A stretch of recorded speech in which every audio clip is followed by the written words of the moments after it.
Halo teman-teman, perkenalkan nama saya Tiara Rahel, mahasiswi keperawatan tingkat 2. Hari ini kita akan membahas mengenai topik rokok elektronik dan rokok konvensional. Nah, bersama narasumber kita, nama saya Evelyn H. Tambunan, dosen Fakultas Ilmu Keperawatan Universitas Advent Indonesia. Nah, bersama Mbak Evelyn Tambunan pada hari ini, kita akan membahas tentang apa aja sih mitos-mitos dan fakta-fakta mengenai rokok elektronik versus rokok konvensional.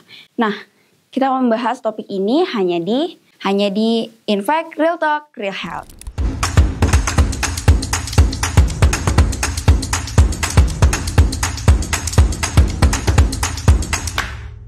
Nah, tanpa berbasa basi, mari kita langsung tanyakan saja kepada memnya. Untuk pertanyaan pertama nih, Mem. Apa itu rokok konvensional dan rokok elektrik? Boleh dijelaskan nggak, Mem? Oke, topik yang sangat menarik ya, karena akhir-akhir ini ya setelah adanya modernisasi ya teknologi ya, bahkan sampai rokok pun ya yang tadinya bersifat konvensional, artinya konvensional adalah seperti pada umumnya ya, ataupun yang tradisional, ataupun yang lalu belum ada inovasi. Rokok itu dibuat dari tembakau, lalu dilinting, lalu dibakar dan menghasilkan asap. Ya, namun semakin berubah zaman ya, di mana elektronik digunakan untuk membantu untuk memperbaharui sesuatu ya, untuk lebih menarik, khususnya bagi yang kita bahas sekarang adalah rokok electric cigarette ya, menggunakan elektronik ya, di mana untuk memanaskan ya sehingga menghasilkan uap ya untuk dihirup. Ya, itulah apa itu rokok konvensional, apa itu rokok elektronik atau electronic cigarette. Baik, lalu selanjutnya apa saja sih, Mem, perbedaan utama dari rokok konvensional dan rokok elektronik ini? Perbedaan yang sangat signifikan ya, kalau menurut beberapa sumber yang membaca ya, untuk memberikan pemahaman ya, apalagi kepada kaum muda ya, yang sekarang ini telah didapati berdasarkan hasil penelitian adanya efek FOMO ya, semakin didapati bahwa usia-usia muda, usia 10 pun bahkan 15 sudah menggunakan rokok elektronik. Namun ketahui ya, apa sih perbedaannya? Kalau dikatakan perbedaan, sedikit perbedaannya, sama-sama nanti kita akan menjelaskan apa persamaan dan perbedaan. Perbedaannya mungkin dari segi tampilan, karena memang secara psikologis ya, manusia melalui tampilan ya menarik ya untuk mendapatkannya atau untuk memperolehnya dan menggunakannya. Ya, di rokok konvensional ini memang tampilannya ya lintingan, ya apa namanya apa tuh yang seperti kalau zaman dulu itu ya ada seperti alatnya ya, tapi di dalamnya tetap adalah tembakau yang dilinting oleh kertas tertentu dan ditambahkan berbagai macam aroma atau menggunakan berbagai macam tembakau yang mungkin memberikan efek yang berbeda-beda ya, kenikmatannya ya. Itulah rokok konvensional, kemudian dibakar ya, dan isinya adalah mainly adalah tembakau ya, tembakau yang banyak ditemukan dalam berbagai jenis. Sekarang dijual banyak tembakau ini, tembakau itu yang berbagai jenis. Isinya adalah mainly nikotin. Ya, nikotin ini adalah satu zat adiktif. Ya, demikian juga ditemukan di rokok elektrik. Ya, elektrik itu menggunakan elektronik ya, dengan isinya juga nikotin, ya, ditambahkan, namun nikotinnya adalah concentrate, ya, konsentrasi yang kadang-kadang mungkin sampai sebegitu inovatifnya manusia ingin menciptakan konsentrasi yang begini, konsentrasi yang begitu, ya, tidak bisa dipatok ada nikotin ini, kadar nikotinnya seperti apa, namun konsentrasi, concentrate tertentu, dan ditambahkan berbagai macam zat kimia lainnya. Hampir mirip, berbedanya adalah mungkin ini ya, karena rokok konvensional, bayangkan setelah ditemukan tahun 1000, rokok yang telah bertahun-tahun lalu, kemudian tahun 1963 diinovasi. Ya, seorang Amerikan yang bernama Gilbert, ya, diinovasi, kemudian datang lagi seorang Tiongkok, Honlik namanya, dia kemudian menginovasinya lagi dan kemudian mempatenkannya. Kemudian dia berkembang di Asia Tenggara sampai sekitar tahun 2012, 2014 Indonesia mulai kemudian tren ini.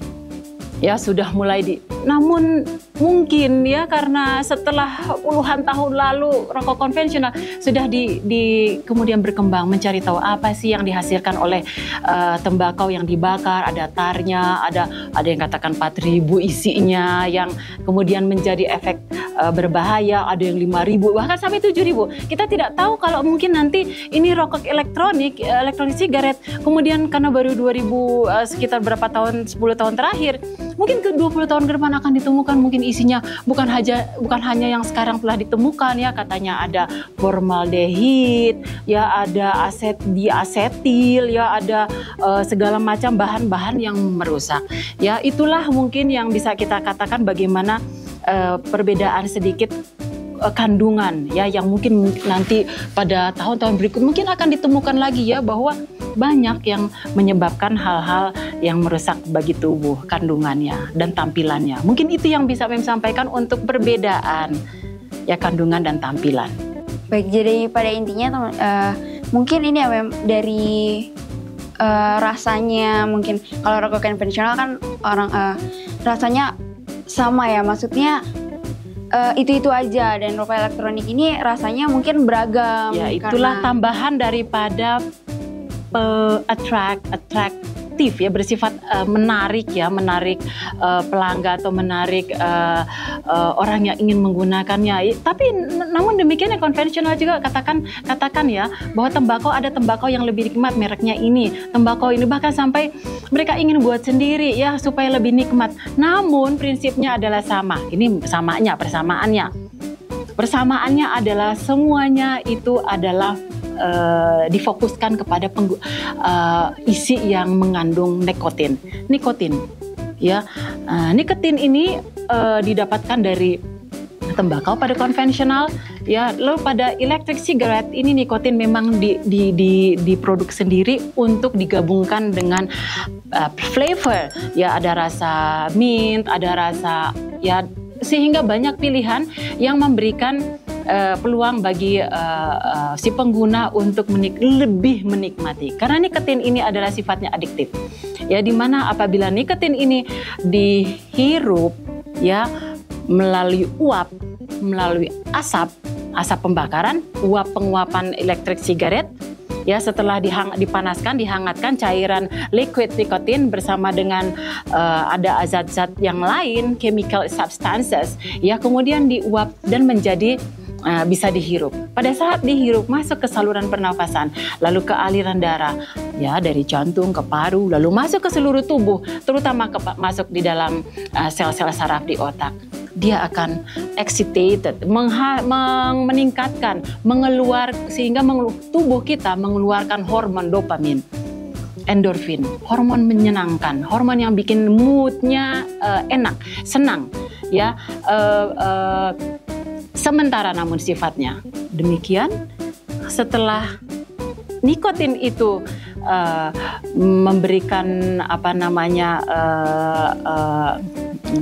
menstimulasi dopamin ini, setelah tidak ada lagi ini dopamin, kemudian ingin lagi. Siapa orang yang tidak ingin senang, tidak ingin bahagia, kemudian akan mengambil kembali barang tersebut atau mengkonsumsi kembali nikotin itu untuk kembali merasa senang, Ya, efek adiktifnya adalah seperti itu, sehingga di dua rokok ini adalah mainly untuk memberikan efek kenyamanan, ketenangan adalah melalui nikotinnya. Baik, Mem. Selain membuat penggunanya ini kecanduan karena dia merasa bahagia mungkin ya, Mem. Ada nggak sih, Mem, efek lain yang dirasakan tubuh penggunanya itu dari mengkonsumsi rokok elektronik maupun konvensional? Sama. Kedua-duanya adalah memberikan dampak negatif ya kepada sistem tubuh. Ya, sistem tubuh banyak. Ya, sistem pernafasan, yaitu yang sekarang mungkin karena masih 10 tahunan, 12 tahun ini diteliti, ada yang memperbarui bahasanya menjadi EVALI, ya, EVALI, ini elektronik atau vape ini ya, yang vaporized ya, bersifat menguap ya, memberikan uap gitu ya. Dia itu memberikan efek yang associated with berhubungan dengan kerusakan paru. Namun dari dahulu kala ya, penelitian telah dilakukan berbagai macam dan begitu banyak penelitian efek konvensional sigaret dan elektronik sigaret sama-sama merusak jaringan paru, saluran pernafasan, ya, sel-sel di setiap tubuh yang berisi oleh darah yang disalurkan oleh jantung, paru, ya, ke seluruh tubuh sudah mengandung zat-zat hasil uap, hasil bakar yang dihirup kemudian masuk ke semua sel-sel tubuh, ya, merusak sel-sel saraf pusat, otak, ya, paru-paru, jantung, dan semua sistem tubuh. Karena dia berjalan ya, ataupun mengalir di seluruh aliran darah. Baik, untuk selanjutnya kita akan membahas tentang mitos-mitos nih, Mem, yang sering terdengar di anak muda, bahwa kalau misalkan vape ini tuh lebih bagus dibandingkan rokok konvensional. Jadi rokok elektronik ini lebih baik lah untuk tubuh dibandingkan rokok konvensional. Jadi apakah itu betul, Mem? Mitos mungkin ya. Atau pastilah ini mitos ya, karena apapun itu efek daripada zat-zat kimia yang dihasilkan baik melalui pembakaran, baik melalui penguapan, dihirup kembali. Oh, baik, jadi dua-duanya ini sama-sama buruk ya, Mem, bagi kesehatan. Buruk bagi kesehatan. Kalau untuk berbicara tentang asumsi ya, bahwa contoh di elektronik sigaret baru sampai saat ini ya, mungkin karena masih beberapa tahun terakhir menceritakan atau berbagai macam sumber ya, ada yang menyatakan bahan-bahan kimianya 4, ada yang di sana lagi udah tambah sekarang ada yang 5, ya, ada lagi nanti mungkin penelitian bahkan sampai mungkin nanti puluhan tahun ke depan sampai 7.000 juga jangan-jangan. Ya, hasil pembakaran ataupun hasil penguapan ataupun apa-apa saja yang dicampur ya di dalam liquid ya, nikotin ya, yang katanya juga yang sekarang masih VPN, VG ya, katanya masih propylene sama apa tuh vegetable glycerin gitu, glycol and glycerin. Ini katanya cuman itu, lalu tambah flavor, lalu tambah nikotin gitu ya di konsentrat. Namun ada lagi yang bilang yang lain. Ini setelah diuapkan, dipanaskan, yang menghasilkan formaldehida, asam benzoat dan sebagainya yang semuanya adalah merusak. Ini setuju ya. Lalu, Mem, banyak nih pengguna rokok konvensional pada beralih ke rokok elektronik karena katanya ini rokok elektronik ini bisa membantu para pengguna rokok konvensional untuk berhenti merokok. Apakah betul, Mem? Sangat disayangkan ya kepada asumsi ataupun mitos yang beredar saat ini. Ya, dengan fakta ya, berdasarkan data statistik, pengguna vape meningkat ya, Indonesia khusus 25% dibanding negara-negara yang lain. Mungkin ini akibat daripada mental FOMO, mungkin ya, usia 10 sampai ke 15 ke 18, 25% naik. Ini adalah pengguna vape pertama kali. pengguna vape pertama kali, karena dengan adanya advertising, adanya asumsi bahwa vape adalah lebih aman. Vape adalah lebih ringan komposisinya. Namun sama-sama adalah semuanya menyebabkan kerusakan, terutama ya nikotin yang ada di dalamnya, entah dari tembakau yang konvensional dan dari vape yang elektronik sigaret, adalah memberikan efek adiktif. Dengan efek adiktif, ini bahan-bahan yang digunakan atau yang dikonsum melalui hasil uapan yang dihirup akan selalu digunakan, ya, dan tidak bisa atau sulit untuk dirubah sistem yang sudah rusak pada usia dini, karena pada waktu itu mereka pertumbuhan, lalu sudah terset atau sudah terbentuk atau sudah berubah sistem yang dirusak oleh vape ini, sehingga susah sulit untuk dirubah setelah usia tua. Namun pada saat usia tua mungkin ada yang mencoba ingin menggunakan, atau katanya ini adalah untuk nikotin replacement therapy, ya, mengurangi nikotinnya dengan menggunakan vape. Apakah kata nikotin tidak ada di sana? Masih menggunakan nikotin. Apakah masih bersifat adiktif? Pasti. Ya, namun ini asumsi mungkin, atau mitos ini mungkin harus diperbaiki, khususnya bagi kita orang kesehatan, untuk memberikan pengajaran edukasi bahwa memang nikotin ini adalah merusak, entah dia dalam bentuk konvensional, entah dalam bentuk elektronik. Nah, jadi guys, sudah didengar dari narasumber kita bahwa ketika kita mau berhenti merokok dari rokok konvensional ke rokok elektronik ini tidak bisa benar-benar membantu kita untuk lepas dari yang namanya nikotin, ya, Mem, kecanduan nikotin ini. Lalu Mem, bagaimana sih cara yang benar untuk para perokok aktif untuk berhenti merokok? Ini yang penting untuk dilakukan, ya, dan ini tidaklah memang mudah, karena kembali yang dirusak, ya, itu hormon dopamin, endorfin yang dikeluarkan oleh tubuh kita berada di sistem saraf pusat di otak kita. Pada saat otak ini terstimulasi oleh nikotin mengeluarkan hormon tersebut, dia akan selalu bergantung kepada nikotin untuk mengeluarkan hormon tersebut.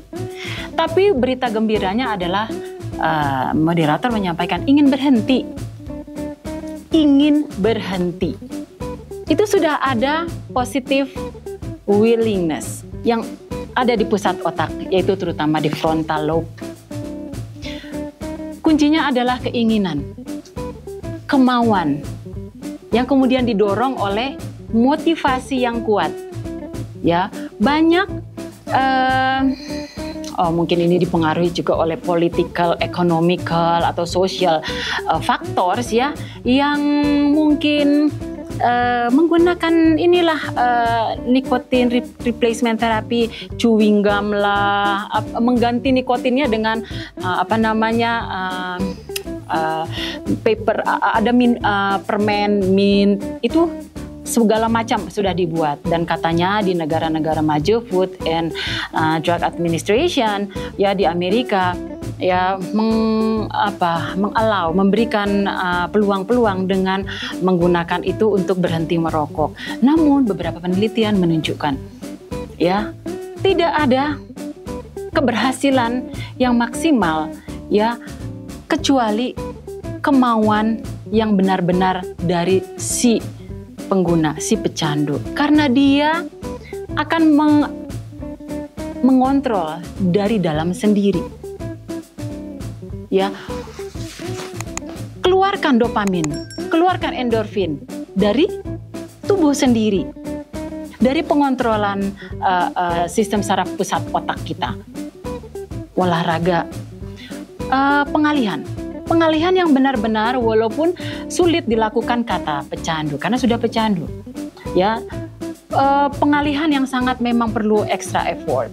ya olahraga, hobi, ya kesenangan apa aja kesenangan itu akan mengeluarkan, kita yang menstimulasi keluar hormon dopamin dan endorfin itu sendiri. Namun pada beberapa kasus ya mungkin harus perlu dengan konsultasi dengan dokter spesialis. Baik, terima kasih Mem untuk jawabannya. Jadi untuk teman-teman sekalian yang ingin berhenti merokok dari rokok konvensional maupun rokok elektrik, itu tuh bukannya kita melarikan dari rokok konvensional ke rokok elektrik ya Mem, karena dua jenis ini sama saja merusak tubuh kita. Nah jadi seperti yang narasumber kita sudah bilang, Mem Evelyn Tambunan sudah bilang bahwa ketika kita ingin benar-benar ingin berhenti merokok, maka acuannya di dalam diri kita ya Mem. Jadi kalau kita ingin benar-benar berhenti merokok harus dari dalam diri kita, niat kita, dan alihkan menjadi kegiatan yang lebih baik ya Mem, seperti olahraga. Jadi kita teman-teman, kita keluarkan hormon dopamin, endorfin sendiri yang memang Tuhan sudah ciptakan, tubuh kita akan bisa mengeluarkan itu sendiri. Makanya kita pacu, kita stimulus ya dengan cara melakukan apa-apa yang membuat kita senang, kita yang mengaturnya. Nah, jadi teman-teman, untuk anak muda zaman sekarang nih yang katanya FOMO ya Mem ya, jangan merasa bahwa vape ini lebih baik dari rokok konvensional sehingga anak-anak muda zaman sekarang malah mencoba rokok elektrik ini karena rasanya mungkin ya Mem ya yang bervarian, jadinya itu mungkin menarik anak-anak muda yang FOMO nih. Baik guys, sekian talk show kita pada hari ini mengenai rokok elektronik versus rokok konvensional. Dan bersama Mem Evelyn Tambunan sebagai narasumber dan saya Tiara Rahel sebagai moderator, kami mengucapkan terima kasih sudah menonton episode kali ini sampai akhir. Sampai jumpa di episode selanjutnya yang akan membahas tentang masalah-masalah kesehatan yang lebih menariknya. Terima kasih sudah menonton episode ini sampai selesai, dan nantikan episode selanjutnya mengenai masalah topik-topik masalah kesehatan yang lebih menariknya ya Mem. Dan tonton terus hanya di Infact Real Talk Real Health.